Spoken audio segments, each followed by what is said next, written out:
Elijah Barnes was just a regular 16-year-old. No record, no trouble, just trying to get home after track practice. But what started as an ordinary walk turned into a nightmare when he crossed paths with a racist cop. This emotional, raw, and deeply human story exposes the harsh truth about systemic bias and the illusion of safety for black youth in America. Watch until the end for the powerful message. My name is Elijah Barnes, and this story isn't something I imagined I'd have to tell. I was 16, a junior at South Hills High, a sprinter on the track team, a quiet student, and a pretty normal kid by anyone's standards. I didn't have a record. I wasn't hanging out with the wrong crowd. I said yes, ma'am, and no, sir. My mama raised me right. But on an ordinary afternoon, one of those sun-stung southern days that stretches too long, a single moment rewrote everything I thought I knew about safety, fairness, and the idea that doing everything right could protect you. This is the story of what happened to me. This is also the story of Officer Dean Wexler. And if you think it couldn't be you, think again. It started like any other Tuesday. I had stayed late after school for track practice. Coach McGarry was running us hard that week, getting us ready for regionals. My legs were burning, my shirt soaked, but I felt good, focused. I had dreams of college, maybe a scholarship. That finish line kept me going. I usually took the bus home, but that day I missed it. I decided to walk the 5 miles home, headphones in, music up, backpack bouncing on my shoulders. It was just after 5 p.m. The sun was dipping low, casting gold across the cracked sidewalks. The streets were familiar. I passed the same row of stores, the same sleepy houses, the same old man who always watered his lawn barefoot. Nothing felt dangerous. But danger doesn't always announce itself. I noticed a police cruiser when I crossed Maple and Fifth.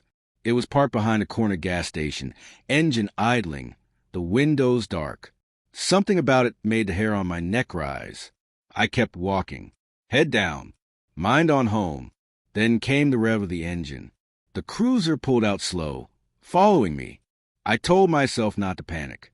Maybe he was just patrolling. Maybe it had nothing to do with me. But as I turned left onto Willow Drive, so did he.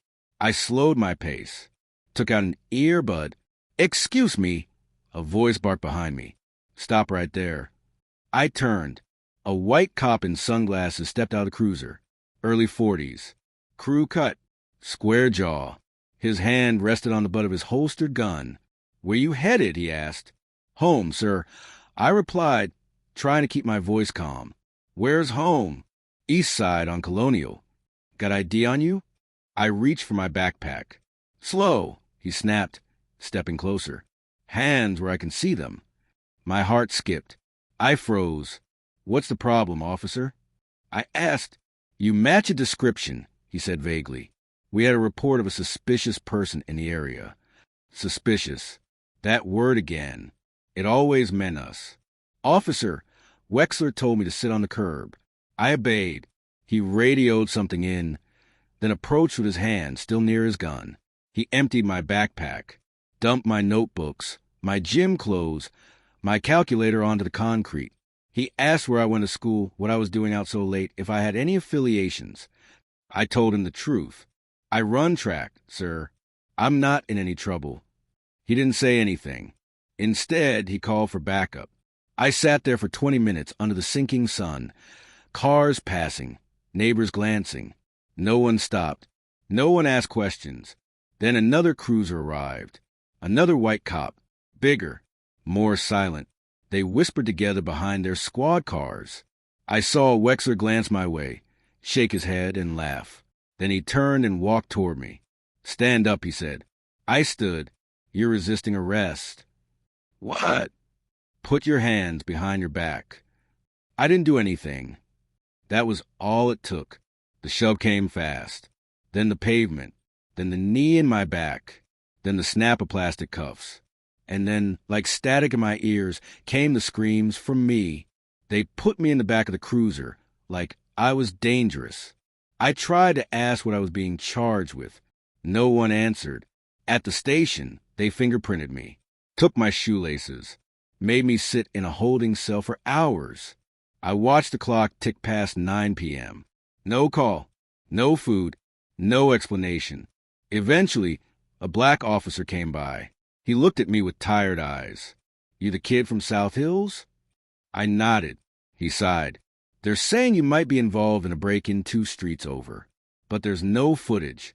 Doesn't match the time you say you were at practice. You can call my coach," I pleaded, "or my mom." He looked torn. Then, without a word, he walked away. I didn't get out until after midnight. They let me go without charges. No apology, no paperwork. Just handed me back my backpack, still half open, still missing my school ID and one of my textbooks. I walked home that night, 6 miles in the dark. When I got home, Mama was crying on the porch. I'll never forget the look on her face. Part relief, part fear, part anger. That night, I couldn't sleep. I didn't go to school the next day. Coach McGarry called. He'd heard, said he'd vouch for me, said he was sorry. But that kind of sorry didn't fix what was broken. The story spread in whispers around school. Some people were outraged.